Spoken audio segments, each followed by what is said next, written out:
Assalamualaikum warahmatullahi wabarakatuh. Innal hamdalillah nahmaduhu wa nasta'inuhu wa nastaghfiruh wa na'udzu billahi min syururi anfusina wa min sayyiati a'malina. Man yahdihillahu fala mudhillalah wa man yudlilhu fala hadiyalah. Asyhadu an la ilaha illallah wa asyhadu anna Muhammadan abduhu wa rasuluh, amma ba'd. Kama qala Allah ta'ala fil Qur'anil Karim, qalu subhanaka la ilma lana illa ma 'allamtana innaka antal alimul hakim. Shadaqallahul azim. Pertama dan yang paling utama, marilah kita panjatkan puji dan syukur kehadirat Allah Subhanahu wa taala yang telah memberikan kita hidayah dan nikmat utamanya nikmat iman wal Islam. Salawat dan salam tak lupa kita haturkan kepada uswatun hasanah kita, Rasulullah Muhammad sallallahu alaihi wasallam.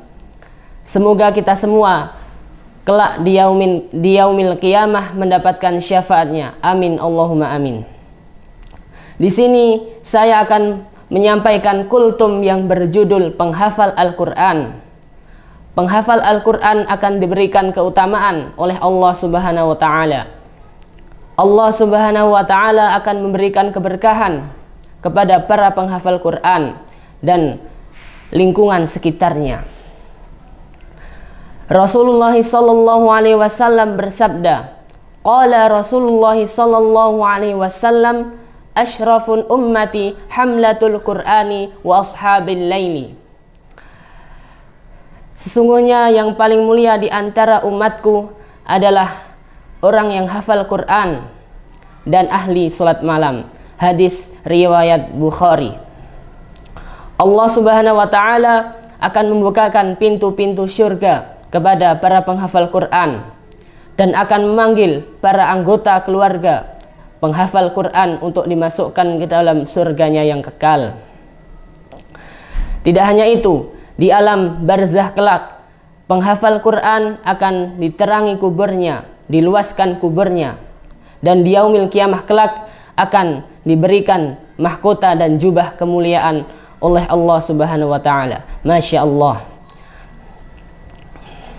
Tetapi tidak semua penghafal Quran akan mendapatkan kemuliaan itu. Terbagi menjadi 3 golongan. Yang pertama yakni penghafal Al-Quran namun zalim dalam sifat dan perilakunya. Mereka hafal dengan mutqin, bahkan bacaannya sangatlah bagus sesuai dengan kaidah tajwid, akan tetapi sifatnya menyeleweng atau menyimpang daripada apa yang telah mereka hafal. Sebagai contoh, si fulan telah hafal 30 juz secara mutqin.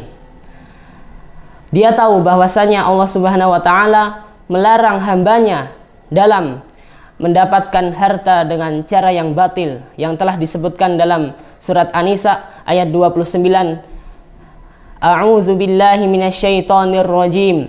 Ya ayyuhalladzina amanu la ta'kulu amwalakum bainakum bil batil.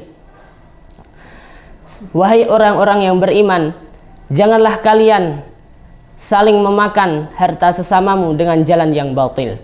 Akan tetapi si fulan malah mencari harta dengan cara yang batil, misalnya dengan mencuri, merampok, riba, korupsi, dan lain sebagainya.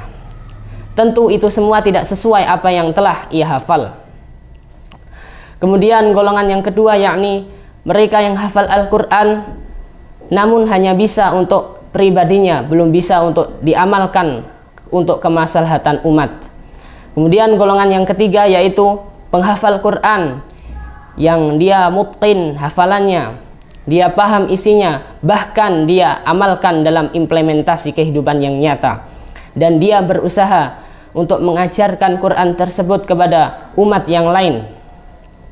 Meskipun ia belum selesai menghafalkan 30 juz secara lengkap, namun dia cepat di dalam mengamalkan apa yang telah ia hafal. Golongan inilah yang akan mendapatkan kemuliaan yang sejati oleh Allah Subhanahu wa taala. Allah Subhanahu wa taala menyebutkan di dalam Quran surat Al-Ankabut ayat 49. A'udzu billahi minasyaitonir rajim. Bal huwa ayatun bayyinatun fi suduril ladzina utul ilm.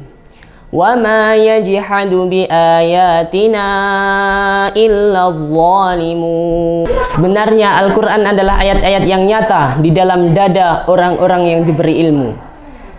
Dan tidak ada yang mengingkari ayat-ayat kami kecuali orang-orang yang zalim.